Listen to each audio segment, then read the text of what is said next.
This episode of Nutshell Brainery is brought to you by The Courage to Succeed, Discover and Achieve What Matters Most, and Tell Everything Else to Take a Hike by Lon Schiffbauer.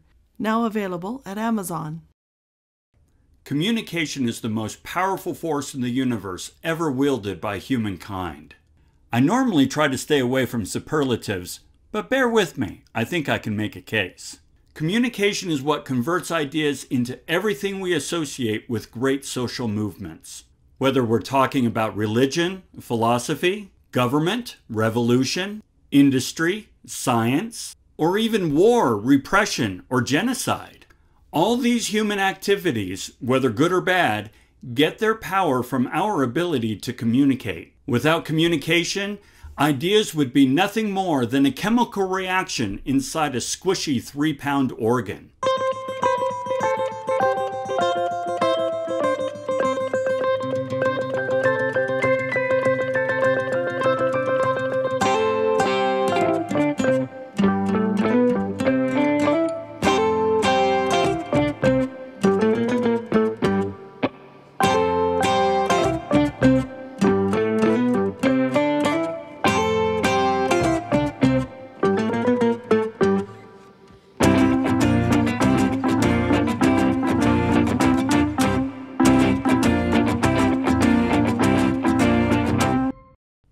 Let me give you just the tiniest taste of the power of communication. Imagine a purple monkey playing the trombone on the back of a dancing giraffe.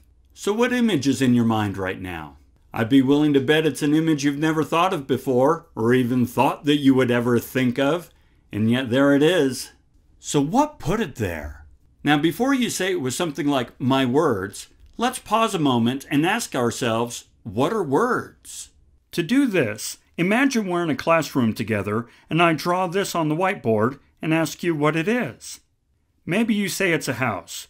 That would make sense, kind of looks like a house. But I say no, it's not a house, so try again. So then maybe you say it's some sort of old school robot, something you've seen in a B movie. Again though, I tell you no, it's not a robot, so give it another try. This time you get literal and tell me it's a triangle, a square, and some rectangles, something like that. But once again, I say nope. At this point, you're probably pretty frustrated, so you ask me what it is. Well, obviously, I say, it's ink on a whiteboard. Now, you might think I'm just being a pedantic jerk, but I'm really not. Okay, well, maybe a little, but there's a point. We're hardwired to see meaning in symbols. Consider all the ways that we communicate. Writing is no more than a bunch of squiggles. Speech is nothing more than a bunch of grunts created as we expel air from our lungs and constrict and relax our vocal cords in a predetermined manner. Facial expressions and body language are simple muscular contractions. Communication is nothing more than a bunch of squiggles, grunts, and body movements imbued with symbolic meaning. In other words, we use symbols to convey concepts between one another. So when I said a purple monkey playing the trombone on the back of a dancing giraffe, all I did was made a series of grunts that somehow or another we decided would convey this idea, put this image in your head. That's why when I drew on the whiteboard, you saw a house instead of just ink. We've learned that ink applied to a surface in this fashion represents a house. This brings us to the idea of meaning. Sure, we use symbols to convey meaning, but what do we mean? Does a word in and of itself contain meaning? Not really, and let me show you what I mean. Meet Carlos and Richard, a couple of guys engaged in a conversation. Now in this example, we'll say that Carlos is the sender and Richard is the receiver. In practice, we all send and receive messages constantly and in parallel, but in this example, we'll bifurcate these two roles. Now, Carlos has a message he wants to send, a pure message, unencumbered by the restrictions of thought and language. But to send this message, Carlos needs to first encode it, which is to say he needs to conceptualize the message and run it through his filters. Filters that guide and direct how he sees the world and his place in it, how Carlos was raised, the culture in which he grew up, the experiences that forged his perceptions of the world. All these things will affect the way he encodes the message into thoughts that he can then convert into a communication. which is exactly what he does. In this case, Carlos converts his encoded thoughts into words, intonations, facial expressions, and gestures. These are the channels he uses to communicate his message. But as we know, these are nothing more than grunts and muscular contractions imbued with symbolic meaning. Now these words and facial expressions need to travel through a bunch of noise, cluttering the environment, separating him from Richard. Some of this noise is actual noise, sound bouncing around and distracting these two guys. Noise can also be the time of day. If it's late and they're both tired, then that's going to affect the message. Then there's the temperature. Is it so cold that neither one of them can hardly think? Is there somebody else in the room doing something annoying, distracting them? Are they comfortable? Maybe they keep getting text messages, pulling them away from the conversation. It could be they're hungry.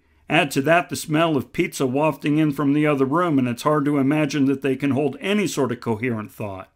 Okay, but somehow or another something gets through, and so now Richard has to decode the message. And like Carlos, Richard has his own filters that guide and direct how he sees the world. These filters will decide how the message is decoded and fed into his consciousness. And so there we are. Richard has now received the message.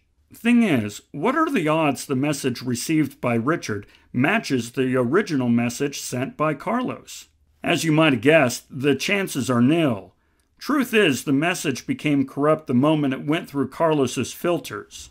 Add to that the symbolic grunts and muscular contractions he used, all the noise in the environment, and Richard's own filters, and we've removed any chance whatsoever that the messages match up.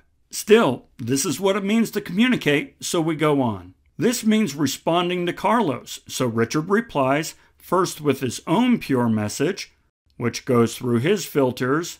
Then he generates his own symbolic exhalation noises called words, and flaps his arms about in some vague form of body language. Carlos then takes this and decodes it, and receives the response. This response informs the next response, a response to a response. And so the cycle goes on. Is it any wonder we miscommunicate and misunderstand one another? I can hardly understand myself sometimes, let alone others. Despite all this, communicate we do. Though I don't have to tell you, the results are not always stellar. So what makes the difference between an elegant turn of phrase that inspires mankind to come together to accomplish great and noble feats, and the clumsy faux pas that gets us punched in the face?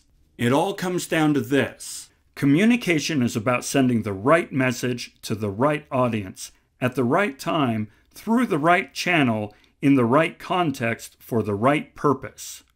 Now, I admit that's a lot of rights to calculate, but if we want to communicate effectively with others and reach our full potential as a species, then this is what we have to do. And yes, I meant our full potential as a species. I honestly believe this much is at stake. In this series, we'll examine each of these elements, beginning with communicating for the right purpose. I hope you'll join me. Nutshell Brainery was written and produced by Lon Schiffbauer. Our theme music was composed by Scott Holmes. You can learn more about Scott's music by visiting freemusicarchive.org/music/Scott_Holmes/.